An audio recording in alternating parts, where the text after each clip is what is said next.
पिता के कर्मों का फल बच्चों को मिलता है, ये मन में मेरा भ्रम रहता है। क्या है कि दोनों का एक संयोग बैठता है, माता पिता और पुत्र का दोनों का संयोग बैठता है। अब जैसे पुत्र पापाचारी है और आपका कोई पिछला हिसाब भोगना है, अब वो ऐसे कर्म करेगा कि आप जलोगे, आप दुख पाओगे।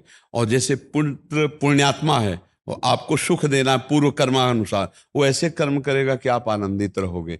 ऐसे ही माता पिता है, माता पिता के कर्म से पुत्र और पुत्र के कर्म से माता पिता, दोनों का संबंध जुड़ा होता है। ये पूर्व जन्म के कर्म से भी होता है, पूर्व जन्म का कर्म का हिसाब होता है वैसे भुगाने।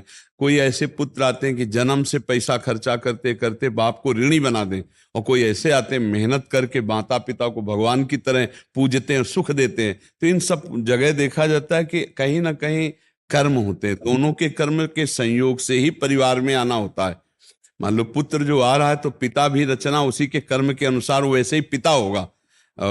कोई पिता है कि अरबपति खरबपति, कोई बेचारा लेबरी करके कमाता है और जीव उसके यहाँ पुत्र बनता है, एक उसके यहाँ पुत्र बनता है। एक मेहनत से कमाकर अपने पिता को सुख, और एक कमाई हुई संपत्ति का नाश करके विलासिता में दुख प्रदान करता है। तो ये कर्मों के अनुसार होता है, इनमें दोनों का कर्म संयोग रहता है, दोनों का संयोगित कर्म रहता है।